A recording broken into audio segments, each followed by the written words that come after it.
So think about that. Whatever money you're putting into it, it's going to grow at least 8 times probably in the next 5 years. All right, it's 2021. In 4 years, it'll be 2025. 2024 is the next halving.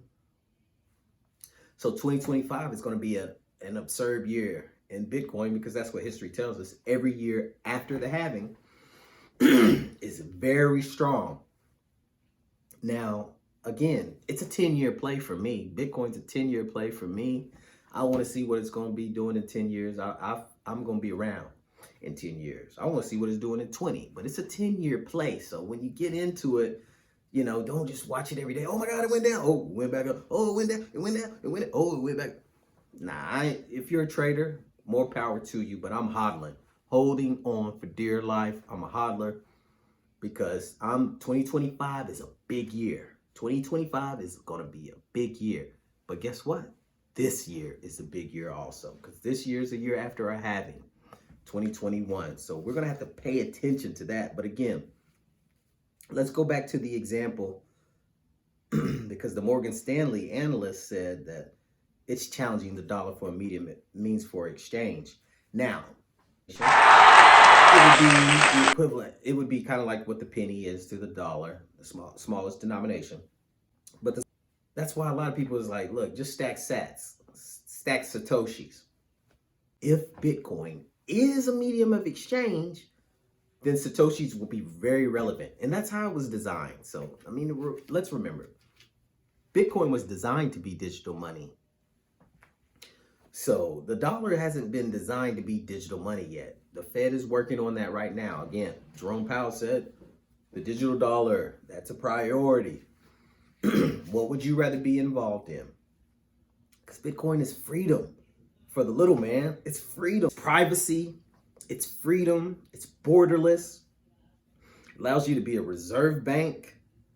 I mean, and what I like, and again, I like alternatives to the system. I like Bitcoin, silver, gold, platinum. Why not? You can have a little bit of all. You can diversify because, yeah, Bitcoin depends on electricity. It depends on technology.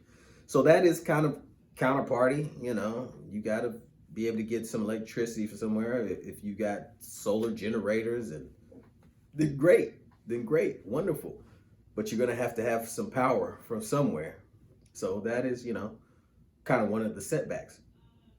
Silver and gold have 5,000 year histories. Bitcoin only has a 10-year history, but guess what? Its 10-year history is beautiful. It's so beautiful that billionaires are starting to publicly let you know that they are down.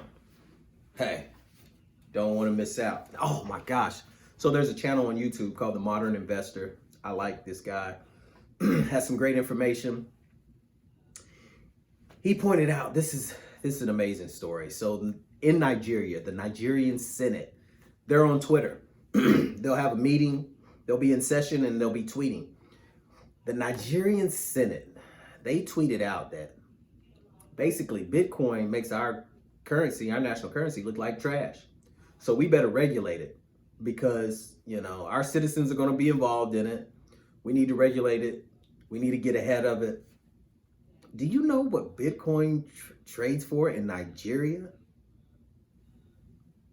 71,000.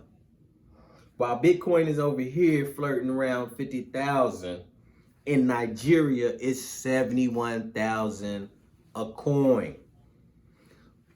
Understand, this is why it's a great opportunity for you to get in Bitcoin right now. No government has put Bitcoin on its books officially.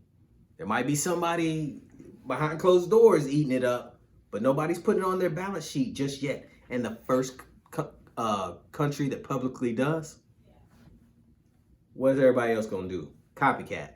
And the price is going, that alone will probably blow the Bitcoin up to $500,000, maybe $1 million. A country says, look, our currency is trash. We ready to go hard with this Bitcoin. In a country like Nigeria, forget about it. I'm telling you, it's a great opportunity, and we have to pay attention. We have to pay attention because remember when Obama said it's like Bitcoin turns you into a Swiss bank account. Remember when the rich used to launder money in offshore bank accounts? You know, in Switzerland, you know, you don't have the authority to go just checking those bank accounts, United States government. So I'm gonna have my little Swiss bank account, hide some money over there. Nah, you can put some money in Bitcoin. You are the Swiss bank account. I'm just saying. Look, it's like owning a global network that makes you the reserve bank. I mean, it's a revolutionary concept. It's think about how centralized information was before the internet. Before the internet, we had to rely on news sources, media sources, on television, radio, libraries, encyclopedias. Then we got the internet, boom, information became decentralized. We didn't have to have a TV. We could get news on the internet. We didn't need encyclopedias. We can use Wikipedia, Google resources. You could stream things, news sources through the internet. It made information or communication in other countries just at our fingertips, at the click of a button. It decentralized it. That's what blockchain technology has done. And Bitcoin right now is the top dog. It's the first dog. It's the top dog. It's the market mover. It's the safest. It's the most popular. And I mean, it's well deserving right now. Will Bitcoin always be the top dog? I don't know. It's possible that an altcoin will work more efficient and be faster. But you got to prove that. It's got to be used by a lot of people. You got to prove that. You got to prove that test case, because you know Bitcoin right now it's got that store value position niche on lock. So you have to respect that. Again, no bank or government, they can't control Bitcoin. It's a protocol. It's a protocol on a network of global computers. To hack Bitcoin, you got to hack thousands of computers. There's 10,000 nodes. When you try to do something, here's the thing. In 2008, America wiped out some people's debts. Now, if you couldn't pay your house bill, they didn't forgive your debt. But they're buddy-buddy with certain institutions. We're an oligarch, so these large corporations control, you know. The top, when Obama ran against McCain, this is what I learned. Their top 4 donors were the same. I know 2 of them were Goldman Sachs and General Electric. So what I'm saying is General Electric and Goldman Sachs, they invested in McCain and Obama. They invested in Republicans and Democrats. They played both sides. That's how they do it. They playing both sides. Somebody's going to win. It doesn't matter. We playing both sides. So I say that to say this. In 2008, in our financial crash, they changed the game. They changed the rules. Oh, we're going to bail some people out. Now, the average person, they're not going to get bailed out, but we're going to bail some corporations out. We're going to give some money to banks overseas in Germany, Deutsche Bank. We're going to wipe some people's debts clean. But in Bitcoin, you can't do that because every chain in the block is linked to the previous chain. The first chain in Bitcoin is when this young man decided to buy a pizza. That's the first block. 10,000 Bitcoin to buy a pizza. Do you know that those 10,000 Bitcoin would be worth 100 million today? I'm just saying. Now, back then, they didn't know. They didn't know where this was going.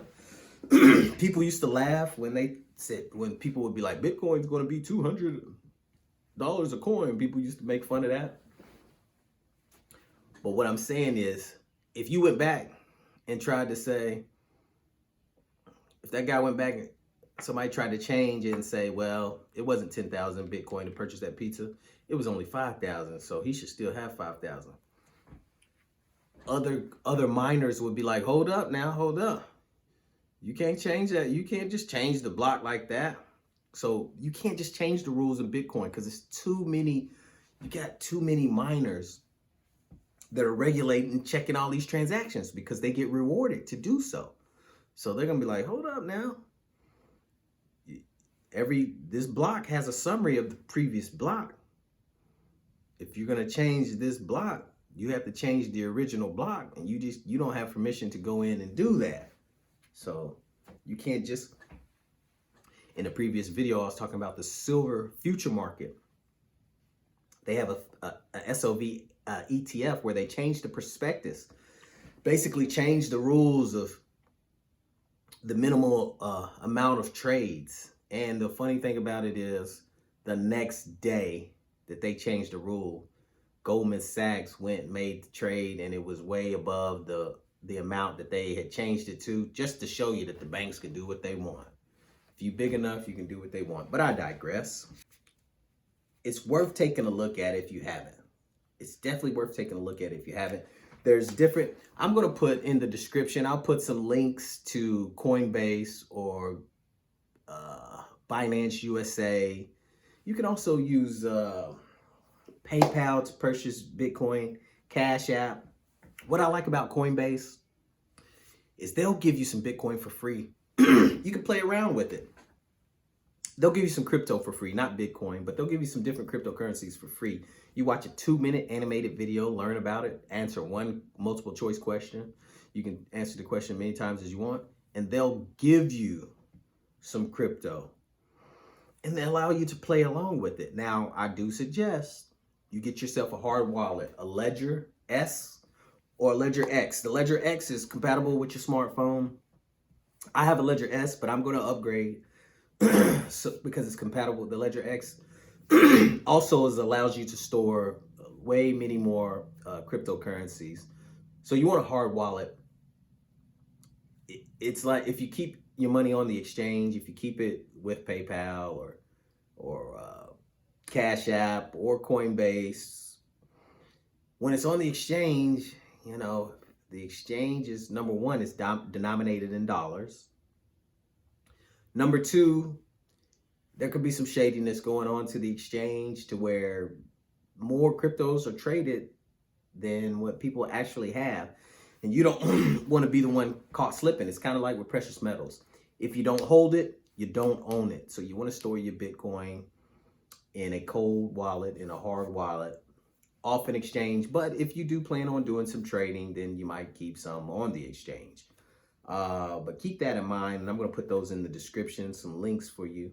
But again, like Coinbase is very simple. I use Coinbase and Cash App and Binance USA. I just wanted to be familiar with all of them. But Coinbase will allow you to do $5 a month, you know, just to see where it goes. Do it for a year. That's $60 just to see where it goes. And then that should convince you. And if not, then sell it, get your money back. It's pretty liquid market. You know, it's not too much risk. You don't stand to lose. We're in it for the long run anyway. So I'm going to make some more. Of course, I'm going to make some more videos on Bitcoin and altcoins. I'll let you in on some of the altcoins that I'm involved with. But until now, thank you for tuning in. And you know, I got that power for my people. All right. Thanks for hitting that like button and telling other people to come check out the channel. And I appreciate all the comments. You guys take care.